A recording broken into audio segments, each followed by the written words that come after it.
Hi everybody, it's Sally from Sally Stampers. Thank you for joining me today. Today I'm bringing you that box I promised. If you recall, on Thursday we did the lovely candle ready for Christmas, and I promised you that I would bring you this delightful box that it comes in for today. And so sure enough, here's going to be my tutorial to make this box. Now this one uses the copper foil sheets and the Year of Cheer DSP. I've also used the seasonal bells stamp and the coordinating punch and snowflakes. So for this one I'm going to use the foil, champagne foil sheets and a piece of Year of Cheer. So to do the base, and this is where you see the reflection of my tripod and everything else because we're using the foil. Thankfully it's not clear enough for you to be able to see me, which is a bonus. So for your actual box base you need a piece of DSP or foil or cardstock that is 9 5/8 by 9 5/8, and you need to score at 3 1/4 on all four sides. Simple as that. Now the only thing I will say is using foil sheets is fabulous. Double check your measurements before you cut, and double check your scoring before you score. On top of all of that, be very careful. Where is it? Is it there? I just very carelessly just caught my nail on it, and it straight away caused a bit of a crease. So just be very, very careful when you're using this. So please don't clatter everything. Yes, everything's starting to fall down now. Brilliant. Come on, stay there. Heat tool and scoring board was just all designed to slide. So once you've done all of your scoring, as I say, it's just 3 1/4 on all four sides. Then you just simply score and burnish, fold and burnish. I'm doing it again. Bit of adhesive stuck on that bit there. Fold and burnish all of those score lines.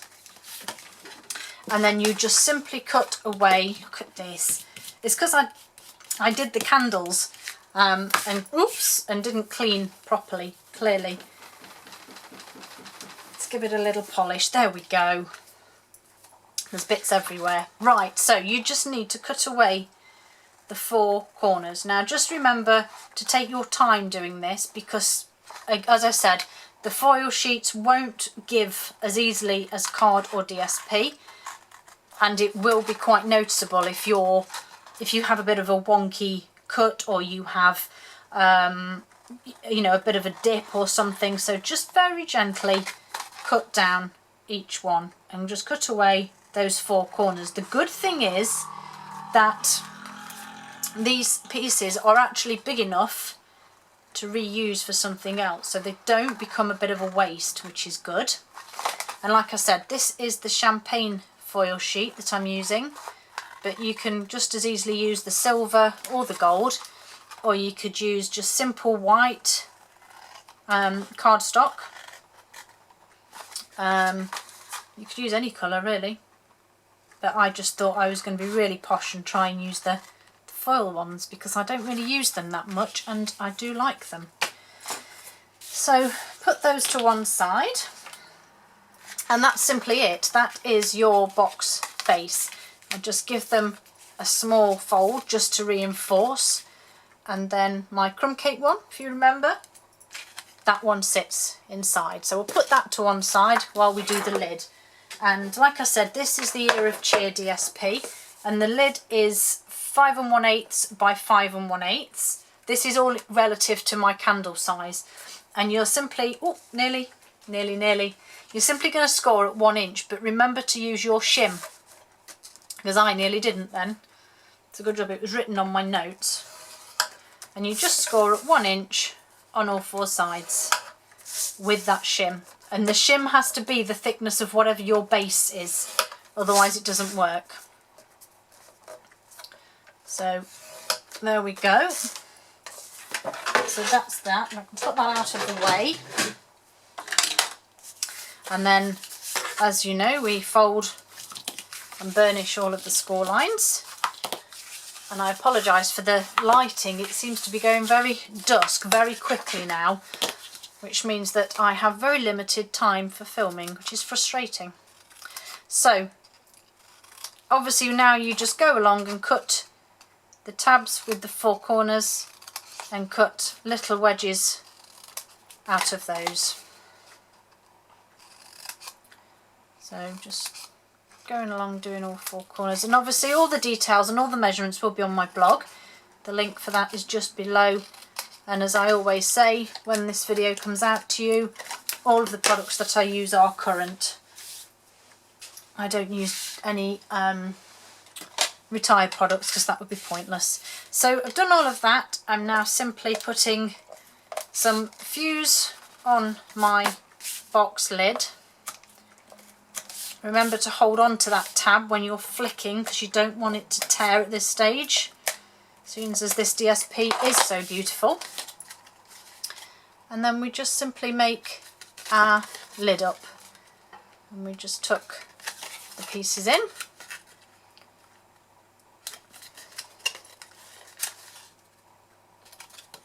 And then we pop it on our box.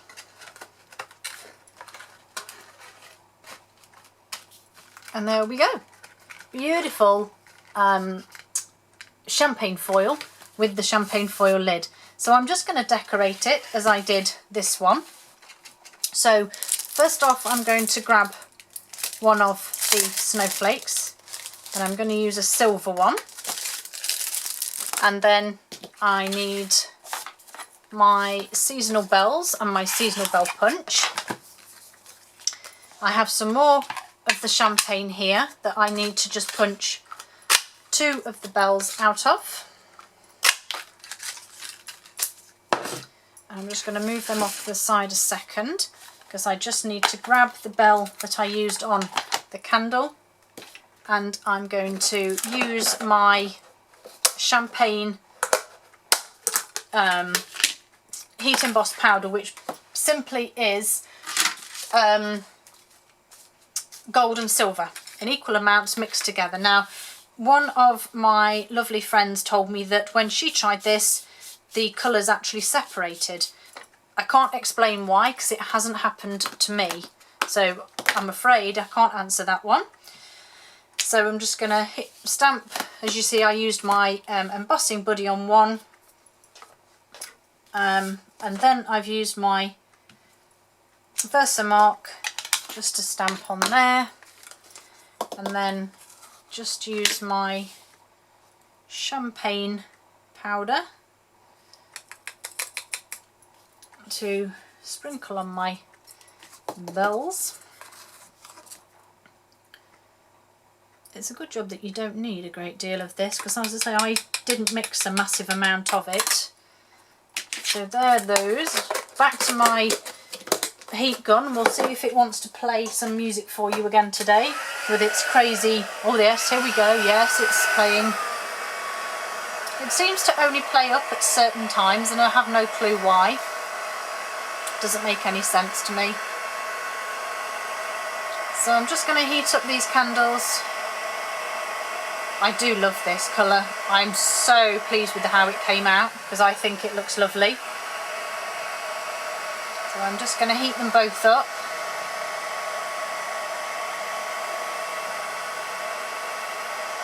I just love the silver, the champagne rather. I think it just looks lovely. So there's my 2 bells heat embossed, which I'm now going to punch out with the bell punch. Little tip for you if you weren't aware of this, and I know that there are some new people on here. You ever do what I've just done? You have a small piece and you think, oh, that's okay. Oh, now I've got to fiddle around moving it. Get a post-it note. Stick it to the top and it will go in, and you can wiggle and move to your heart's content. Get it in the right place. Punch. And then if needs be, you can use it again on the other piece. Simple little tip, but it just makes it a bit easier and you don't want to have to use big pieces of card. Easy peasy. Okay, so let me just give this a wipe because I can feel the powder on my grid paper. So let me just move those because they're actually causing a bit of a shadow. Right, so I'm just going to use my snail on the back of these just to pop those onto the foil ones. I'm then going to grab my handheld, and this is the 1/8 of an inch, and it actually just fits perfectly in the hole of the bell, hoping you can see. And I just have to sort of when it goes, it sticks to the hole, and you just literally use your nail to drop it out and it'll work absolutely fine. So that's that bit done. So now all I need to do is to adhere my snowflake, and I literally just add a bit of snail across the centre. I try and get it central, or as central as I can, so that it's, you know, got an equal amount of snowflake hanging over the edge. And then I just need a bit of ribbon now. I have some of the silver 1/8 of inch ribbon here, but I don't know if this will be long enough because I had a little spare bit left over from another project, so we'll see. I'm just using a darning needle to save me time trying to feed it through. So those are my bells. Yes, I'm happy with that. So I'm just going to tie a little knot to hold them in place. I do apologise if you can hear that faint beeping in the distance. That's my tumble dryer going off.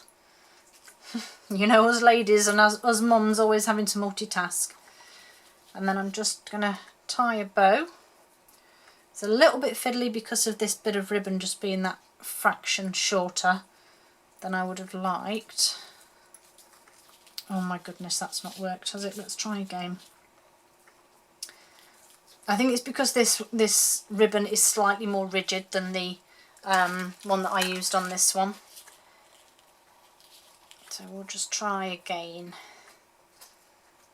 Come on, that's better. Well, slightly better, shall we say.